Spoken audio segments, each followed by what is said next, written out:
Multi level marketing, যেটাকে MLM বলা হয়। তো আসলে এই এমএলএম মার্কেটিং বা এমএলএম বিজনেসগুলো কিভাবে চলে সেটা কি আপনি জানেন?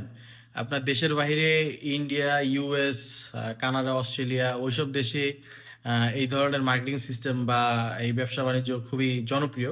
তো আমি রিসেন্টলি দেখতেছি যে বাংলাদেশেও কিছু প্রতিষ্ঠান এই বিষয়টা নিয়ে খুব ভালো প্রমোট করতেছে, যে এমএলএম সিস্টেমটা আসলে এমএলএম সিস্টেমে যারা কাজ করে দিন শেষে মূলত প্রজেক্টটা যাদের, মানে যেই কোম্পানিটা প্রজেক্টটা ওন করে বা হোল্ড করে, যে প্রতিষ্ঠানটা মূলত তাদেরই লাভ, এছাড়া বাকি যারা কাজ করে তাদের আহামরি তেমন কোনো লাভ নেই, ঠিক আছে? তো এমএলএম সিস্টেমটা চলে হচ্ছে ধরেন একটা চেইন অফ সিস্টেমের মতো।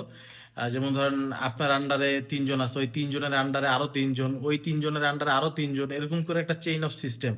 তখন এইখানে আসলে মূল কাস্টমার আসলে কারা তাহলে? হ্যাঁ, আসলে কিনবে কারা? মূলত যারা এমএলএম সিস্টেমে কাজ করতে চায়, দেখবেন যে যারা ইচ্ছুক তারাই আবার একটা ছোট্ট অ্যামাউন্ট ইনভেস্ট করতে হয়, তাদেরই ইনভেস্ট করতে হয়। এখন তাদের থ্রুতে যদি আরো ইনভেস্টর আসে, ওই টাকা যদি তারা ইনভেস্ট করে ওইখান থেকে আবার একটা কমিশন পায়। মানে দিস ইজ আ চেইন, ঠিক আছে? অনেক বড় চেইন এইটা। তো সবাই যদি এমএলএমটাই প্রমোট করে তাহলে মূলত প্রজেক্টটা প্রমোট করতেছে কে, বা প্রজেক্ট থেকে আসলে বেনিফিটেড হইতেছে কে? তো এটা এমন একটা সিস্টেম যেখানে ধরেন ক্রেতা কিনলে তো অবশ্যই বেনিফিটেড হবেন, এছাড়া কেউ যদি আপনার সেলস পার্সন হিসাবেও যুক্ত হয় সেক্ষেত্রে আপনারা বেনিফিটেড হবেন এই এমএলএম সিস্টেমটায়।